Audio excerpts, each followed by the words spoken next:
Olá, pessoal, tudo bem? Meu nome é Daniela Ximenes, professora de língua portuguesa.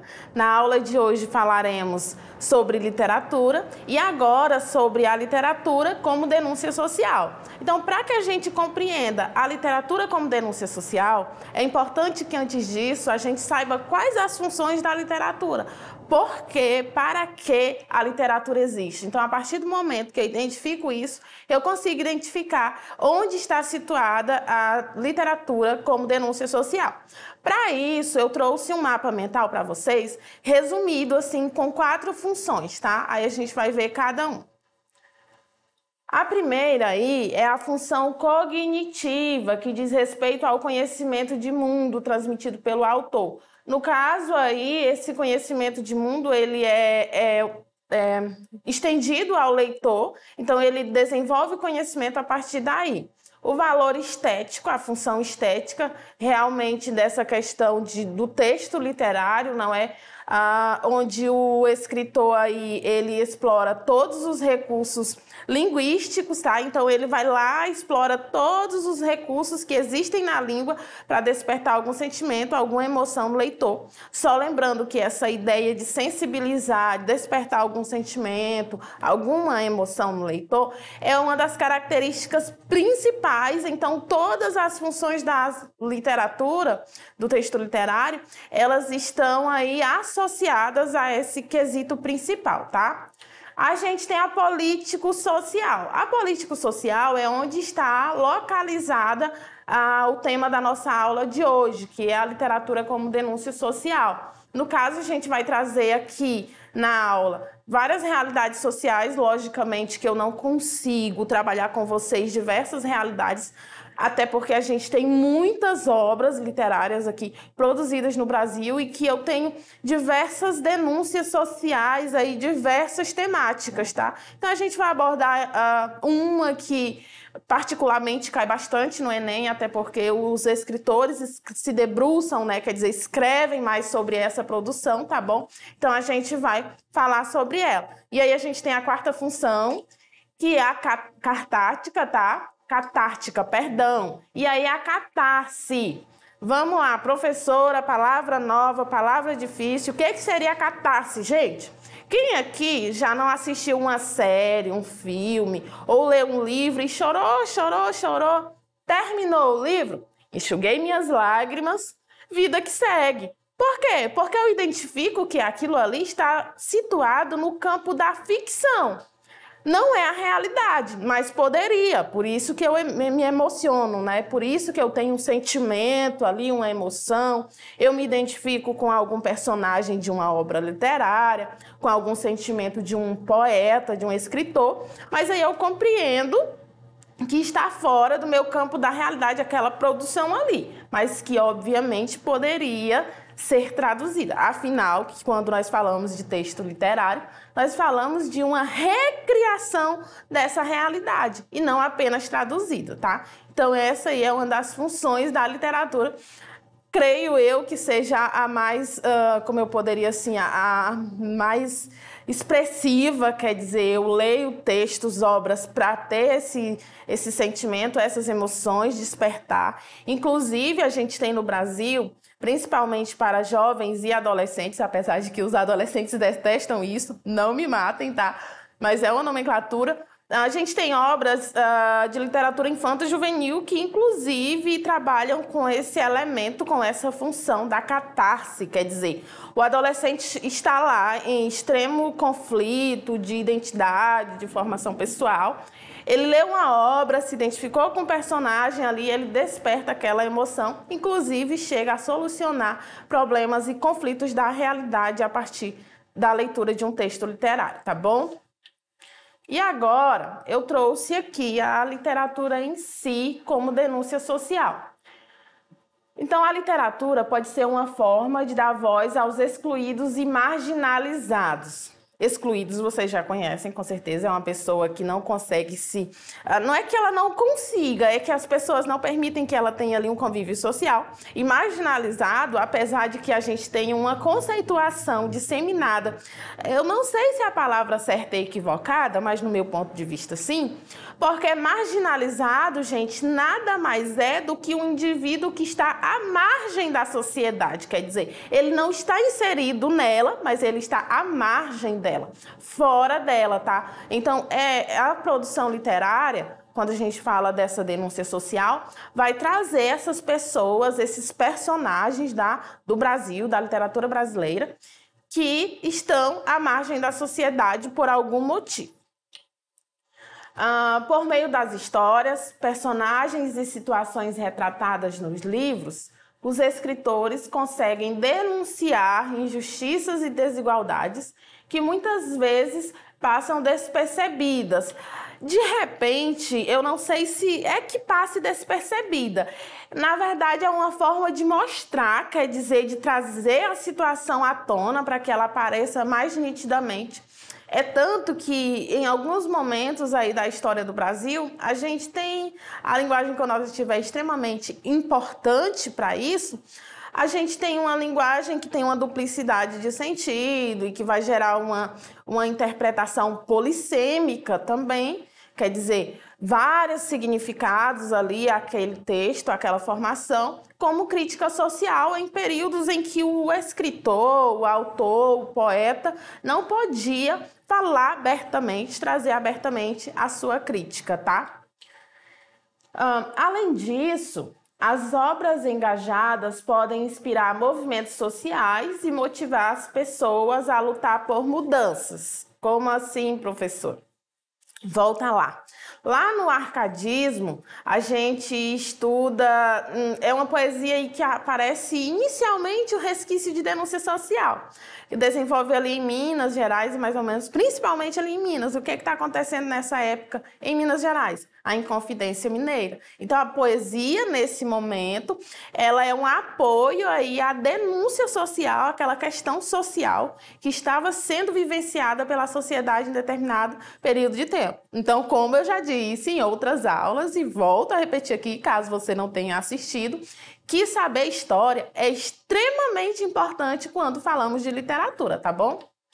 E aí, eu trouxe para vocês essas duas imagens, tá? Tem um site aí que eu retirei, o autor dela é excelente nessa produção, e que inclusive é o foco da nossa aula de hoje, porque uma das principais obras da literatura que são consagradas retratam aí o Nordeste brasileiro, tá?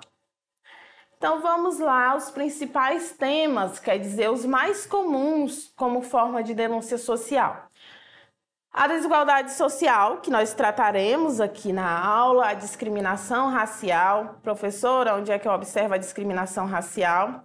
Pessoal, a discriminação racial, ela começa, na verdade, desde o quinhentismo, na verdade, resquícios ali no quinhentismo, e ela começa mesmo a aparecer lá na terceira geração do romantismo, que é a geração condoreira, que vem do condor, uma ave aí que vive nas montanhas, tá? Então, essa poesia aí, ela é de denúncia social e também serve para mostrar à população daquela época, daquele período escravagista, né, de escravidão, que o negro também era ser humano e que ele passava por diversas situações de animalização, quer dizer, ele era tratado como animal, como comércio, mercadoria, tá bom? O machismo também, ele começa a aparecer de uma forma crítica, apesar de que a gente tem uma diferença do que aparece na obra para a análise feita dentro dessa obra. Como assim? Lá e vem ela viajar de novo. Não é isso. Não, existe uma diferença na obra produzida ali literária e a análise dessa obra. Eu leio uma obra lá de Machado de Assis e eu acho resquícios de machismo. Aí eu acho dentro daquela produção, mas vamos lembrar que cada obra se encaixa em um período de tempo em que as pessoas pensam de forma diferente. Então, essa temática acerca do machismo, reconstrução de contos, por exemplo, que é o que acontece com a obra de Marina Colasanti, Para Que Ninguém a Quisesse, que é um conto maravilhoso, sugiro que depois você leia, traz bem essa questão do machismo, da violência doméstica. Então, são temáticas de denúncia social que aparecem aí de formas diferentes, tá? A violência também, que aparece desde as primeiras produções, a corrupção e a exploração do trabalho infantil. Onde aparece a exploração do trabalho infantil em obras brasileiras? Eu gosto da Lígia Boljunga, que é uma escritora que escreve, olha, é uma escritora que tem uma produção aí literária juvenil, quer dizer, destinada a jovens, e que a gente tem algumas obras que retratam essa temática. Então, a gente não pode falar de um tipo, vamos lá, de um romance regionalista, de um romance urbano. Então, todas essas produções literárias, sejam elas organizadas em prosa ou em verso, trazem aí uma denúncia social, tá bom? E aí eu tenho os principais autores. Aí, no caso, eu não tenho somente escritores, autores brasileiros. Eu tenho alguns que são importantíssimos, mas eu tenho aí internacionais, tá? Primeiro é o George Orwell, ou Orwell. O segundo é o Franz Kafka. O terceiro é o Emile Zola, ou Zola. O quarto é o José Saramago, escritor português. O quinto é o Graciliano Ramos, que nós trataremos dele especificamente na aula de hoje. Sexto, Jorge Amado. Sétimo, Raquel de Queiroz. E, por último, a Clarice Lispector, tá? Então, eu trouxe para vocês aqui o Graciliano Ramos. Não vou ler o texto para a gente não se prender muito a isso, mas, no geral, o que a gente tem aqui, que é importante lembrar, é o período de atuação dele. Ele tem uma produção do modernismo, uma produção ficcionista, tá? Ele é um prosador mais importante da segunda fase. Aí vem de novo. O que é o prosador, gente? É aquele que organiza texto escrito em parágrafos. Então, verso, poesia, normalmente como se associa, poema, ode, soneto e outros. E aí, a prosa, romances, novelas, contos, fábulas, crônicas, se englobam nessa produção em prosa, tá? Vamos lá. Suas obras, embora tratem de problemas sociais do Nordeste brasileiro, apresentam uma visão crítica das relações humanas que as tornam de interesse universal. Só frisando que essa questão de relações humanas serão tratadas posteriormente, a nossa crítica, mas aqui associada à denúncia social, tá? E aí eu trouxe a principal obra dele. Se você é estudante do Enem, vai fazer o Enem, estudante de ensino médio, não pode deixar de ler essa obra, porque ela é extremamente importante, é uma obra canônica, numa perspectiva de análise literária, tá? Então, a principal obra dele é Vidas Secas.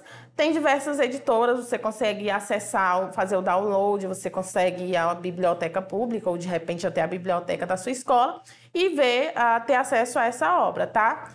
E aí ela é de 1938 e é dela que nós trataremos, e posteriormente de outra. A gente também tem São Bernardo. São Bernardo é uma obra publicada em 1934, também é um clássico da segunda fase da literatura modernista, tá?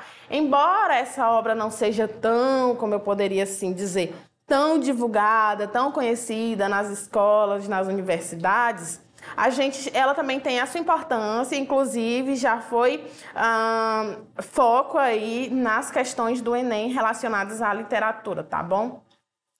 E aí o protagonista é o Paulo Honório, e aí vai retratar a dura vida dele no interior do Nordeste, tá? Eu coloquei aí o livro, a capa do livro direitinho, se você quiser anotar, de repente, aí para fazer o download da produção dessa obra depois. E aí eu trouxe duas questões. A questão 7 do livro A Prova Enem, então se você recebeu esse livro ou tem ele em casa, A questão encontra-se no livro do segundo ano ou segunda série do ensino médio, na página 24. Mas se você não tem problema, porque a gente vai fazer a leitura juntos, tá? Então vamos lá, a leitura. Era um infeliz, era a criatura mais infeliz do mundo. Devia ter ferido naquela tarde o soldado amarelo, devia tê-lo cortado a facão. Cabra ordinário, mofino, encolhera-se e ensinara o caminho. Esfregou a testa suada e enrugada. Para que recordar a vergonha? Pobre dele. Estava tão decidido que viveria sempre assim? Cabra safado, mole. Se não fosse tão fraco, teria entrado no cangaço e feito misérias. Depois levaria um tiro de emboscada ou na cadeia, cumprindo sentença. Mas isto era melhor que acabar-se numa beira de caminho, assando no calor, a mulher e os filhos, acabando-se também. Devia ter furado o pescoço do amarelo com faca de ponta, devagar. Talvez estivesse preso e respeitado. Um homem respeitado, um homem. Assim como estava, ninguém podia respeitá-lo. Não era homem, não era nada. Aguentava zinco no ombro e não se vingava. Vamos à nossa assertiva, verificar o que a questão quer. Ambientada no sertão nordestino, a obra Vidas Secas narra a luta de Fabiano e sua família para sobreviver à seca e à miséria. Então, assim, eu não fiz para vocês um resumo da obra, mas, no geral, a obra Vidas Secas, ela traz aí a vida de retirantes aí, nordestinos, que estão ali numa situação de miséria, em que a gente tem o pai, a mãe, os filhos e uma cachorra, que tem o nome de Baleia. É tanto que observa como a obra ela é ambientada no Nordeste brasileiro. E aí o nome da cachorra, ironicamente, é Baleia, que é um mamífero aí, marítimo, né, que vive na água. Então, observa aí a escolha do nome como é bem característica, tá? Então, vai contar a vida desses retirantes, as mazelas sociais, os problemas relacionados a isso, a situação de miséria, mas que, mesmo em meio à miséria, eles têm sonhos, têm objetivos, perspectivas de vida. Mas, no geral, retrata aí a miséria desses retirantes, da situação de fome e pobreza, tá? Vamos lá. No trecho, o narrador se vale de um fluxo de consciência de Fabiano para mostrar ao leitor que, no entendimento da personagem, a violência representa, no meio social em que vive, uma possibilidade de obter riqueza, respeito, segurança, imunidade ou tranquilidade. Pessoal, obviamente a nossa resposta aqui assertiva é a letra B, respeito, tá? Por quê? Lembra que essa obra ela está situada no Nordeste, em que a gente tem toda aquela questão relacionada ao cangaço e também ao histórico aí dessa região do Brasil. Oh, calma. E não vai militar, a professora não está dizendo que os nordestinos levam tudo na base da violência. Mas é como a obra aparece, tá? É como ela é retratada ali, tá bom? Então, aí a nossa assertiva letra B. Vamos lá, a última questão. Essa questão é a questão 2 do mesmo livro, tá? Prova Enem, do segundo ano ou segunda série do ensino médio, página 16. Diz assim: mudou tudo. Gente nasceu, gente morreu, os afilhados do major cresceram e foram para o serviço militar em estrada de ferro. O povoado transformou-se em vila. A vila transformou-se em cidade, com o chefe político, juiz de direito, promotor e delegado de polícia. Trouxeram máquinas e a bolandeira do major parou. Veio o vigário, que fechou a capela e construiu uma igreja bonita. As histórias dos santos morreram na memória das crianças. Chegou o médico, não acreditava nos santos. A mulher do seu Ribeiro entristeceu, emagreceu e afinou-se. O advogado abriu o consultório. A sabedoria do major encolheu-se e surgiram no fórum numerosas questões. Fórum. Efetivamente, a cidade teve um processo rápido.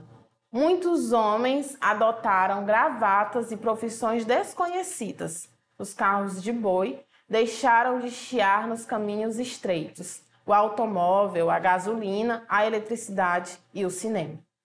E os impostos. As moças e os rapazes não rodeavam, de braços dados, as fogueiras de São João. Dançavam o tango, o frevo. E aí é uma parte aí de São Bernardo, a obra que eu comentei anteriormente, tá? Vamos lá, nossa questão. São Bernardo é um romance da chamada geração de 30, que nós já tratamos aqui na aula, tá? Um grupo de escritores que em suas obras se debruçavam sobre questões sociais em uma perspectiva regionalista. Na passagem transcrita é mostrado o processo de formação de uma cidade nordestina. Segundo o texto, esse processo foi marcado pela relação entre letra A, o crescimento da população e reforço de tradições culturais. Letra B, uma maior religiosidade da população e o prestígio da cidade. Letra C, a urbanização rápida e a valorização do conhecimento popular. Letra D, a modernidade e a manutenção do modo de vida da população. E letra E, ou E, o avanço tecnológico e o desaparecimento de tradições e costumes. Aqui nós temos a nossa assertiva, tá? Então, observa ao final aí que a gente tem aí uma mudança de tempo, de costumes, que é perceptível na leitura. Então, essa questão é moleza, né, pessoal? Então, sempre que a gente tratar de literatura, temáticas sociais são importantíssimas, tá? Então, a nossa aula de hoje fica por aqui. Se você tem outras dúvidas, quer assistir novamente esta aula, acesse a nossa plataforma Eduque.